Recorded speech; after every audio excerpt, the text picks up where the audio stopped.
Estudando o livro Nosso Lar. Espírito André Luiz. Psicografia de Francisco Cândido Xavier.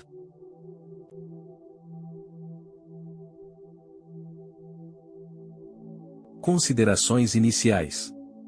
Este é um dos capítulos mais impactantes e didáticos do livro Nosso Lar. Ele representa um ponto de virada crucial na jornada de André Luiz e condensa de forma brilhante vários ensinamentos da doutrina espírita. O capítulo descreve o tão esperado retorno de André Luiz à sua antiga casa na Terra, após anos de sofrimento e aprendizado no plano espiritual. Aqui temos uma joia literária e espiritual, que capta com maestria um dos momentos mais aguardados e emocionantes da jornada de André Luiz, o seu retorno, como espírito, ao plano terrestre e à cidade que foi seu lar. Esse capítulo narra o retorno de André Luiz ao seu antigo lar terrestre, após sua morte e período de recuperação no plano espiritual.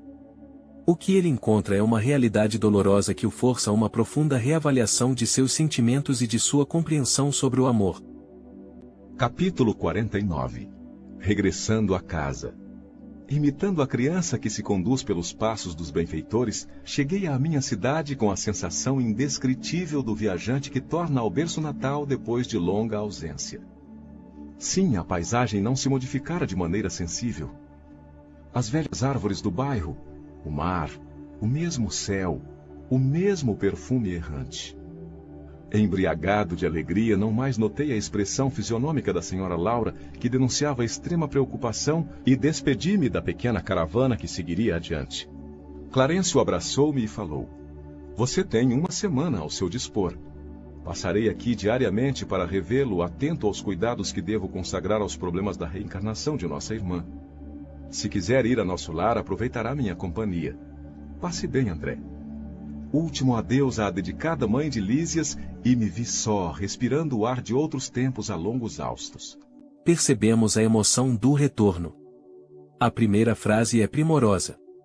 A comparação com a criança que se conduz pelos passos dos benfeitores revela a humildade e a gratidão de André Luiz, que não mais se vê como o médico autossuficiente que era, mas como um aprendiz guiado por mentores, Clarencio, a mãe de Lísias, e a sensação indescritível do viajante que torna ao berço natal, é um sentimento universal, que nos conecta imediatamente à experiência de André Luiz, mesmo que esta ocorra em um plano espiritual. A descrição da paisagem é um espelho do estado interior de André Luiz. As velhas árvores, o mar, o mesmo céu, não são apenas elementos físicos, são âncoras da memória e da identidade. A permanência da paisagem lhe traz conforto e a confirmação de que ele, de fato, voltou para casa. O mesmo perfume errante é um detalhe sensorial que evoca a nostalgia de forma profunda. Percebemos que há um contraste brilhante entre a euforia de André, embriagado de alegria, e a extrema preocupação no rosto da senhora Laura. André Luiz está cego pela felicidade do reencontro com seu passado. Dona Laura, mais experiente, antevê as dificuldades e os choques emocionais que ele enfrentará ao observar a nova realidade de sua família, uma realidade que continuou sem ele. Isso serve como uma premonição sutil para nós. Observemos a estrutura do mundo espiritual, quando o ministro Clarencio estabelece as regras daquela visita. Não é um passeio aleatório.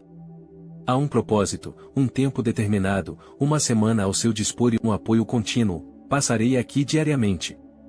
Isso reforça a ideia central da obra, confirmando que o mundo espiritual é organizado, metódico e governado por leis de amor e responsabilidade. Fica aqui a imagem de André Luiz, só, respirando o ar de outros tempos, a longos haustos, é a síntese perfeita do momento, é um mergulho solitário e profundo nas águas da própria memória, preparando-se para o reencontro doloroso e instrutivo com o legado que deixou na terra. Não me demorei a examinar pormenores. Atravessei celeremente algumas ruas a caminho de casa. O coração me batia descompassado à medida que aproximava do grande portão de entrada. O vento, como outrora, sussurrava carícias no arvoredo do pequeno parque. Desabrochavam as aléias e rosas, saudando a luz primaveril. Em frente ao pórtico ostentava-se garbosa palmeira que com Zélia eu havia plantado no primeiro aniversário de casamento. Ébrio de felicidade, avancei para o interior. Tudo, porém, denotava diferenças enormes. Onde estariam os velhos móveis de jacarandá, e o grande retrato onde com a esposa e os filhinhos formávamos gracioso grupo. Alguma coisa me oprimia ansiosamente. Que teria acontecido? Comecei a cambalear de emoção. Dirigi-me à sala de jantar onde vi a filhinha mais nova transformada em jovem casadora. E quase no mesmo instante vi Zélia que saía do quarto acompanhando um cavalheiro que me pareceu médico à primeira vista. Gritei minha alegria com toda a força dos pulmões, mas as palavras pareciam reboar pela casa sem atingir os ouvidos dos circunstantes. Compreendi a situação e calei-me desapontado. Abracei-me à companheira com o carinho da minha saudade imensa. Mas Zélia parecia totalmente insensível ao meu gesto de amor. Muito atenta, perguntou ao cavalheiro alguma coisa que não pude compreender de pronto. O interlocutor, baixando a voz, respondeu respeitoso. Só amanhã poderei diagnosticar seguramente, porque a pneumonia se apresenta muito complicada em virtude da hipertensão. Todo o cuidado é pouco. O Dr. Ernesto reclama absoluto repouso. Quem seria aquele Dr. Ernesto? Perdia-me num mar de indagações quando ouvi minha esposa suplicar ansiosa. Mas, doutor, salve-o, por caridade, peço-lhe. Oh, não suportaria uma segunda viuvez.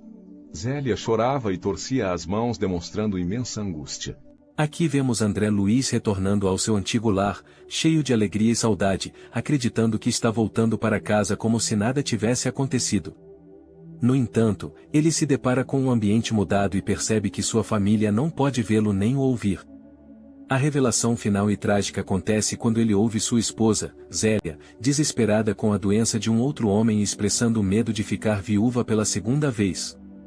O ponto central do texto é que ele é um espírito que, desprendido do corpo físico, retorna ao seu lar, mas ainda não compreendeu sua nova condição. Ele grita, mas ninguém o ouve, as palavras pareciam reboar pela casa sem atingir os ouvidos. Ele abraça a esposa, mas ela não o sente. Zélia parecia totalmente insensível ao meu gesto de amor. O tempo passou e ele ainda ficou admirado.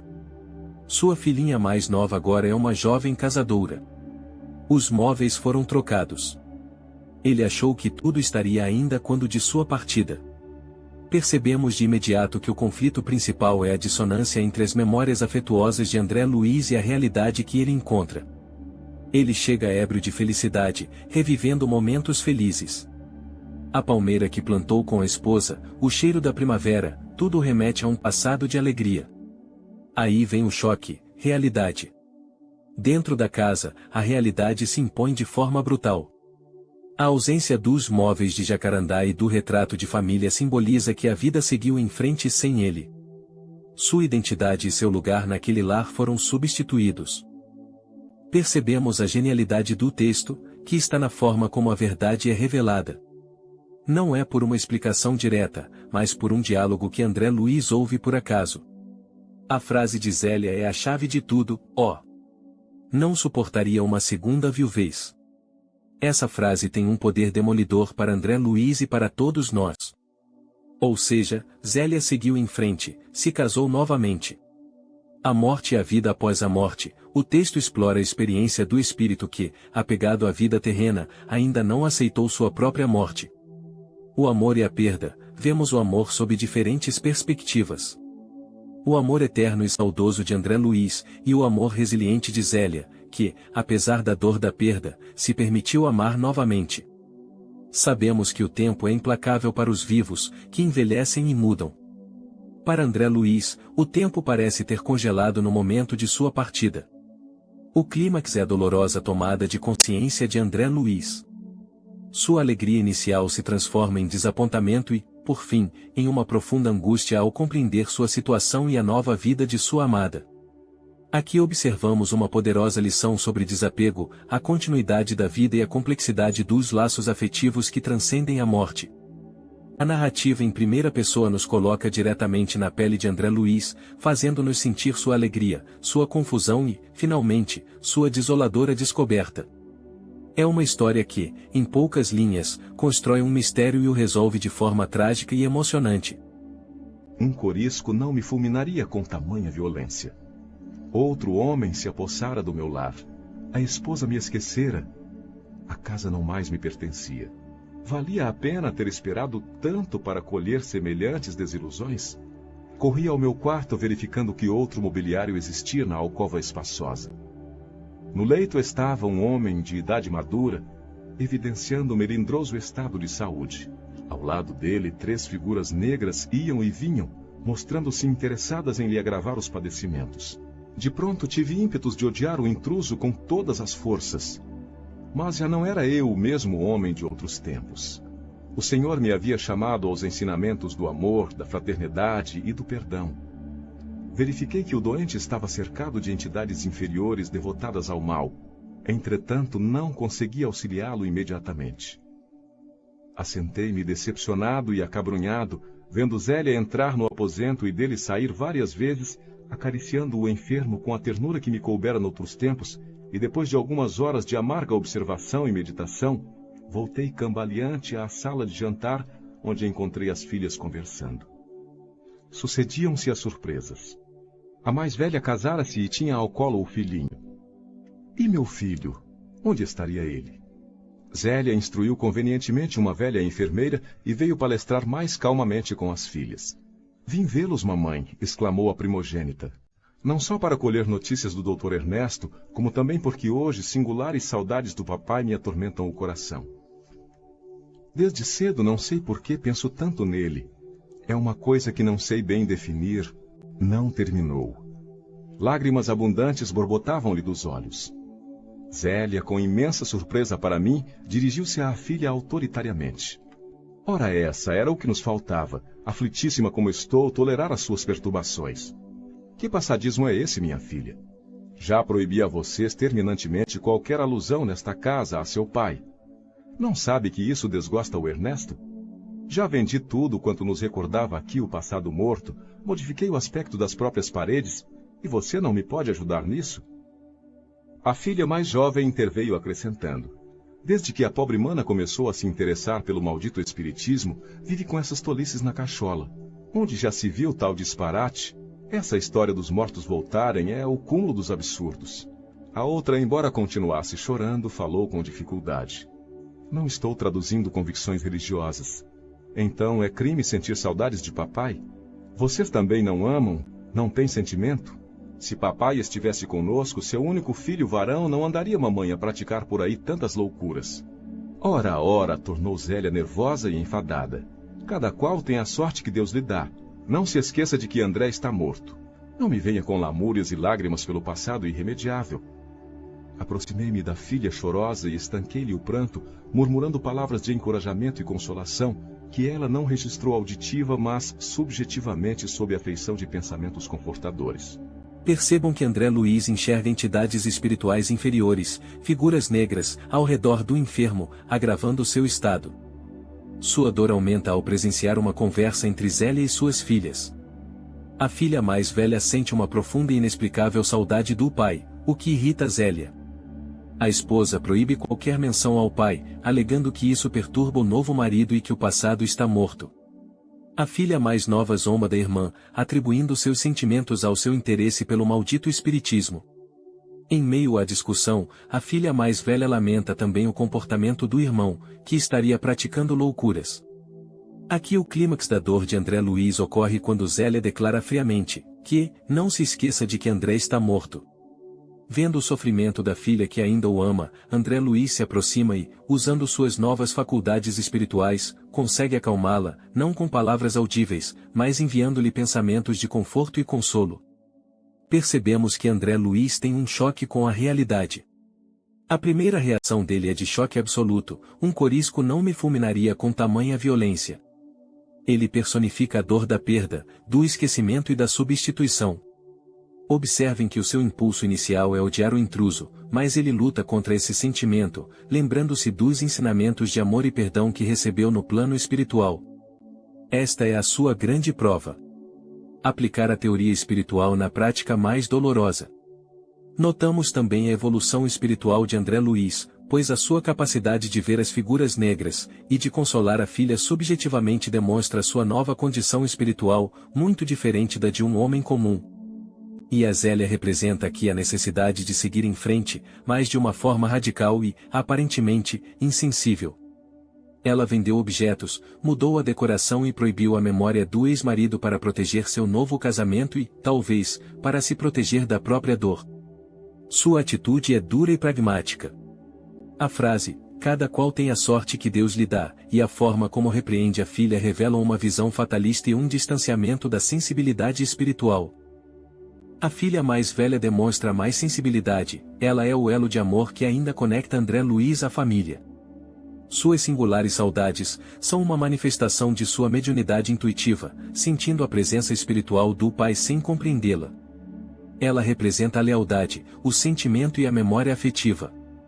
A filha mais jovem já demonstra um certo ceticismo, ela representa a visão materialista e cética do mundo, ecoando o preconceito comum contra o espiritismo, maldito espiritismo, tolices na cachola. Sua fala reflete a incompreensão diante de fenômenos que fogem da lógica convencional. A vida continua, nos dois planos. A lição aqui nos mostra que a vida prossegue tanto para quem morre quanto para quem fica. Os laços não se rompem, mas se transformam. Percebemos que a visita é uma lição crucial para André Luiz sobre o desapego. Ele precisa aprender a amar sua família de uma nova forma, sem posse, e a perdoar a esposa por seguir em frente. Aqui observamos dois tipos de interação entre os mundos, a obsessão, as figuras negras, influenciando negativamente o doente. A intuição e assistência, com a filha sentindo a presença do pai e André conseguindo consolá-la com pensamentos. Explora também a dor de ser esquecido por quem se ama, contrastando a tentativa de Zélia de apagar o passado com a persistência do amor e da saudade na filha mais velha. Assim temos aqui, uma poderosa representação do drama humano. Ele não apenas narra o retorno de André Luiz ao lar, mas também explora as complexas emoções de amor, perda, ciúme, perdão e a difícil jornada da evolução espiritual diante das feridas da vida terrena. Afinal, via-me em face de singular conjuntura. Compreendia agora o motivo pelo qual meus verdadeiros amigos haviam procrastinado tanto o meu retorno ao lar terreno. Angústias e decepções sucediam-se de tropel. Minha casa pareceu-me então um patrimônio que os ladrões e os vermes haviam transformado. Nem haveres, nem títulos, nem afetos, somente uma filha ali estava de sentinela ao meu velho e sincero amor. Nem os longos anos de sofrimento nos primeiros dias de além-túmulo me haviam proporcionado lágrimas tão amargas. Chegou a noite e voltou o dia, encontrando-me na mesma situação de perplexidade, a ouvir conceitos e a surpreender atitudes que nunca poderia ter suspeitado. À tardinha, Clarencio passou oferecendo-me o cordial da sua palavra amiga e reta. Percebendo meu abatimento, disse solícito: compreendo suas mágoas e rejubilo-me pela tua ótima oportunidade deste testemunho. Não tenho diretrizes novas. Qualquer conselho de minha parte, portanto, seria intempestivo. Apenas, meu caro, não posso esquecer que aquela recomendação de Jesus para que amemos a Deus sobre todas as coisas, e ao próximo como a nós mesmos, opera sempre quando seguida verdadeiros milagres de felicidade e compreensão em nossos caminhos. Agradeci sensibilizado e pedi que me não desamparasse com o necessário auxílio. Clarencio sorriu e despediu-se. Então, em face da realidade, absolutamente só no testemunho, comecei a ponderar o alcance da recomendação evangélica e refleti com mais serenidade. Afinal de contas, por que condenar o procedimento de Zélia? E se fosse eu o viúvo na terra? Teria acaso suportado a prolongada solidão? Não teria recorrido a 1000 pretextos para justificar novo consórcio? E o pobre enfermo? Como e por que odiá-lo? Não era também meu irmão na casa de nosso pai? Não estaria o lar talvez em piores condições se Zélia não lhe houvesse aceitado a aliança afetiva? Preciso era, pois, lutar contra o egoísmo feroz. Jesus conduzira-me a outras fontes. Não podia proceder como homem da terra. Minha família não era apenas uma esposa e 3 filhos na terra. Era sim constituída de centenas de enfermos nas câmaras de retificação e estendia-se agora à comunidade universal. Dominado de novos pensamentos, senti que a linfa do verdadeiro amor começava a brotar das feridas benéficas que a realidade me abrira no coração. Observamos que André Luiz descreve sua situação como uma singular conjuntura. Ele finalmente entende por que seus amigos espirituais hesitaram em permitir seu retorno. A dor que ele sente é avassaladora. A perda material e afetiva que ele encontra nos narra, nem haveres, nem títulos, nem afetos. Sua casa foi transformada, e ele se sente despojado de tudo o que considerava seu, incluindo o afeto de sua esposa, Zélia, que se casou novamente. Percebemos também aqui a sentinela do amor, pois a única conexão remanescente com seu passado é a filha, que ainda guarda a memória de seu velho e sincero amor. E sente uma dor maior que a do pós-morte, quando afirma que nem o sofrimento inicial no umbral, além túmulo, lhe causou lágrimas tão amargas. Isso demonstra a profundidade de sua dor, que não vem do sofrimento físico, mas da decepção e do sentimento de posse ferido. A maior lição vem com Clarencio, seu mentor espiritual, que age com sabedoria e compaixão. A sua abordagem é um modelo de orientação espiritual, ele não minimiza a dor de André Luiz, compreendo suas mágoas, o que cria uma conexão de confiança. Ainda redefine a situação dolorosa como uma ótima oportunidade deste testemunho. A dor não é um castigo, mas uma prova, um teste para o crescimento espiritual. Clarencio não dá uma ordem ou uma solução pronta, não tenho diretrizes novas.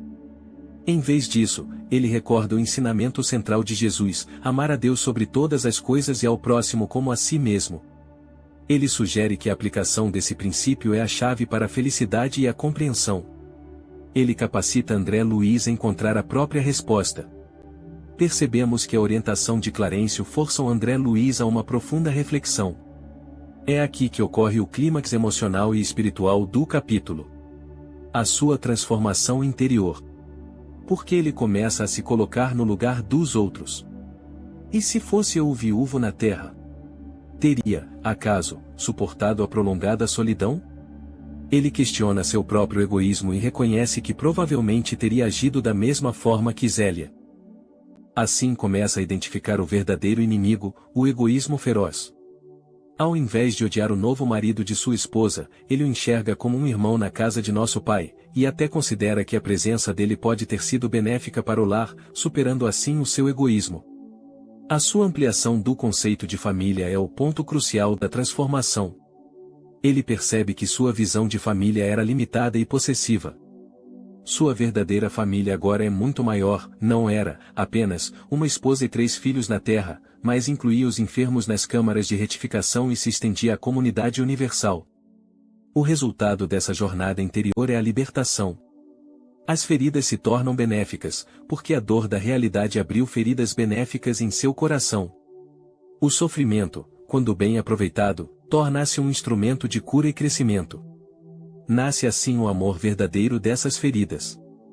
Começa a brotar a linfa do verdadeiro amor, um amor que não é possessivo, mas universal, compassivo e altruísta.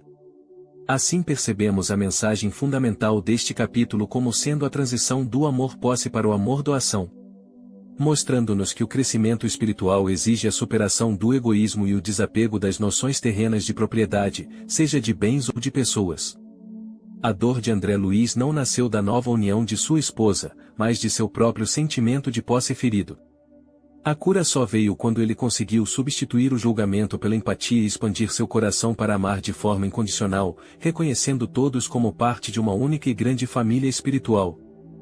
É um poderoso testemunho sobre como as provações mais difíceis podem se tornar as maiores bênçãos para a alma. Considerações finais.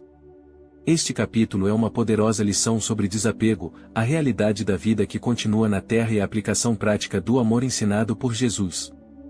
O maior sofrimento de André não veio da morte, mas do seu apego. Ele ainda se refere ao lugar como, minha cidade, meu lar, minha esposa. O choque vem ao perceber que nada daquilo lhe pertence mais. A lição é que as posses e os laços afetivos terrenos são temporários e baseados em um senso de propriedade que precisa ser superado para a evolução espiritual. O capítulo desmistifica a ideia romântica de que a vida na terra para por causa dos que partiram. Zélia, ao se casar novamente, não é retratada como uma traidora, mas como um ser humano que buscou continuar sua jornada, superando a solidão e encontrando um novo afeto. A reação dela é um reflexo da necessidade humana de seguir em frente. Inicialmente, o amor de André é possessivo e egoísta. Ele se sente traído. No final, guiado pela reflexão, ele transcende esse sentimento. Ele passa a entender o amor como serviço, compaixão e fraternidade, sem exigir exclusividade. Seu desejo de ajudar o intruso doente e de consolar a filha que chora por ele marca essa transição fundamental. O capítulo mostra claramente a interação entre os dois planos quanto às influências negativas com as três figuras negras ao lado do doente que representam espíritos inferiores que se aproveitam da vulnerabilidade para agravar o sofrimento. E a influência positiva, que é a saudade singular que a filha mais velha sente, que é, na verdade, um reflexo da presença de André Luiz. Quando ele a consola, ela recebe seus pensamentos como um conforto subjetivo, demonstrando que a comunicação se dá no campo mental e sentimental. A ferramenta de evolução foi ofertada pelo ministro Clarencio, ele não resolve o problema de André Luiz. Ele o enquadra como um testemunho, uma prova necessária para seu crescimento. A doutrina espírita ensina que as maiores dificuldades são, na verdade, as maiores oportunidades de aprendizado e de colocar em prática os ensinamentos superiores. É na dor que André Luiz tem a chance de provar que realmente aprendeu as lições de amor e perdão. André Luiz é o espelho de qualquer ser humano que enfrenta uma perda devastadora. Sua jornada no capítulo é um fragmento da evolução espiritual ou da alegria egoísta à dor do ego ferido, culminando na serenidade do amor altruísta. Zélia representa a realidade terrena. Suas ações são movidas pela necessidade de sobrevivência emocional e pela proteção do seu presente. Sua dureza com a filha é uma defesa para não desestabilizar a nova estrutura familiar que construiu. A filha sentimental é a âncora do antigo amor de André Luiz. Ela representa a memória, a lealdade afetiva e a sensibilidade mediúnica, que a permite sentir a presença do pai. A filha cética representa o materialismo e o pragmatismo, alinhando-se à nova postura da mãe. Sua atitude reflete uma visão de mundo onde o passado deve ser esquecido e o espiritismo é uma tolice. O ministro Clarencio é o mestre sábio. Sua intervenção é mínima, mas cirúrgica. Ele não dá a resposta, mas a chave para que André Luiz a encontre sozinho, o Evangelho de Jesus. O capítulo 49 é uma obra-prima da literatura espírita, pois traduz conceitos abstratos como desapego e amor universal em uma experiência visceral e profundamente humana, com a qual qualquer um de nós podemos nos identificar. É a dolorosa, mas libertadora, transição do eu para o nós.